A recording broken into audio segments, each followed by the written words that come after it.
જુલાઈ 2026માં આઈસે 51,000 જેટલા ઇલીગલ ઇમિગ્રન્ટ્સની ધરપકડ કરીને એક નવો જ રેકોર્ડ પ્રસ્થાપિત કર્યો છે. એબીસી ન્યૂઝના રિપોર્ટમાં કેટલાક સોર્सेसના આધારે આ દાવો કરવામાં આવ્યો છે, જેમાં એવું પણ જણાવાયું છે કે ગયા મહિને એરપોર્ટ્સ પરથી જ રોજના એવરેજ 30 લોકોની ધરપકડ કરવામાં આવી હતી. DHSએ આ અંગે હજુ સુધી કોઈ સત્તાવાર નિવેદન જાહેર નથી કર્યું, પણ જો એબીસીના રિપોર્ટને સાચું માનીએ તો જુલાઈમાં રોજના સરેરાશ 1645 ઇલીગલ ઇમિગ્રન્ટ્સને અરેસ્ટ કરવામાં આવ્યા હતા. ટ્રમ્પની સેકન્ડ ટર્મમાં અત્યાર સુધી કોઈ એક જ મહિનામાં આટલી મોટી સંખ્યામાં ઇલીગલ ઇમિગ્રન્ટ્સની ધરપકડ નથી થઈ. મોટા પાયે ધરપકડો થતા ડિટેન્શન સેન્ટર્સ પણ હવે ફરી ફૂલ થઈ રહ્યા છે. ચોંકાવનારી વાત એ છે કે જે લોકોને ગયા મહિને પકડીને જેલ ભેગા કરાયા છે તેમાંના કેટલાક ઇલીગલ ઇમિગ્રન્ટ્સનો કોઈ ક્રિમિનલ રેકોર્ડ નહોતો, તેમજ તેમની પાસે વેલિડ વર્ક પરમિટ ઉપરાંત પેરોલ ડોક્યુમેન્ટ્સ પણ હતા. એબીસી ન્યૂઝે આ અંગે DHS પાસેથી સત્તાવાર પ્રતિક્રિયા માંગી હતી, પરંતુ ડિપાર્ટમેન્ટે તેનો કોઈ જવાબ નહોતો આપ્યો. આ પહેલા જૂન 2026માં DHSએ જણાવ્યું હતું કે ચાલુ નાણાકીય વર્ષમાં અમેરિકાથી ડિપોર્ટ કરવામાં આવેલા લોકોનો આંકડો 3,56,389 સુધી પહોંચી ચૂક્યો છે. આઈસ દ્વારા જે ધરપકડો કરવામાં આવી છે તેમાં એરપોર્ટ પરથી પકડવામાં આવેલા ઇમિગ્રન્ટ્સ ઉપરાંત ઇમિગ્રેશન ચેક-ઇન એટલે કે આઈસમાં હાજરી પુરાવા ગયેલા લોકોનો પણ સમાવેશ થાય છે, અને તે સિવાય મોટી સંખ્યામાં ટ્રાફિક સ્ટોપ અને નાની મોટી રેડ્સ કરીને પણ ધરપકડો કરાઈ રહી છે.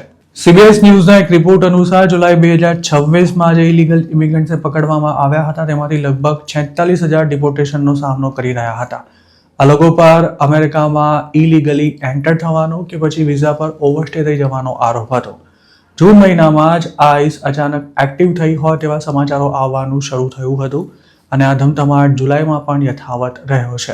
વ્હાઇટ હાઉસે કોઈપણ કિંમતે રોજના ઓછામાં ઓછા 2,000 એલિયન્સને પકડવાનો DHSને આદેશ આપ્યો છે. જૂનમાં પણ 30 દિવસમાં 43,000 જેટલા એલિયન્સની ધરપકડ કરવામાં આવી હતી.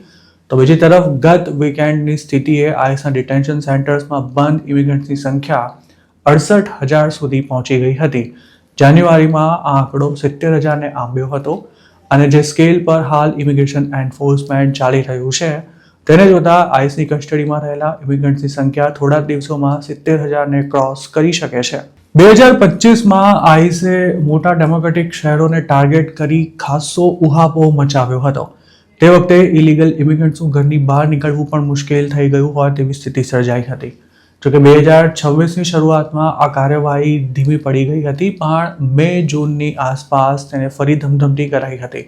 માસ ડિપોર્ટેશનના સેકન્ડ રાઉન્ડમાં આઈસે કોઈ મોટો હોબાળો ન થાય તેનું ખાસ ધ્યાન રાખ્યું છે. જોકે તેમ છતાંય જૂન-જુલાઈમાં ઇમિગ્રેશન એન્ફોર્સમેન્ટ દરમિયાન થયેલા શૂટિંગમાં 2 લોકોના મોત થતાં ફરી વિવાદ ઊભો થયો હતો, પણ તેમ છતાંય આઈસની કાર્યવાહી ચાલુ રહી છે.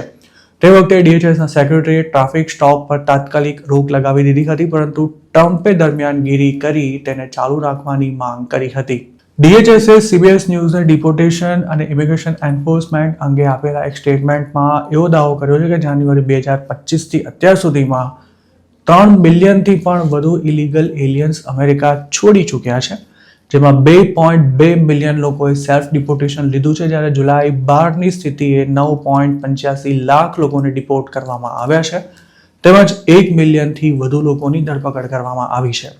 હાલ જ્યારે આઈસ મોટા પાયે ધરપકડો કરી રહી છે, તેવામાં રિપબ્લિકન સ્ટેટ્સમાં લોકલ પોલીસ દ્વારા કોઈ નાના મોટા ગુનામાં અરેસ્ટ કરાયેલા એલિયન્સને પણ આઈસને સોંપવામાં આવી રહ્યા છે, જેમાં ઘણા ગુજરાતીઓનો પણ નંબર આવી ચૂક્યો છે.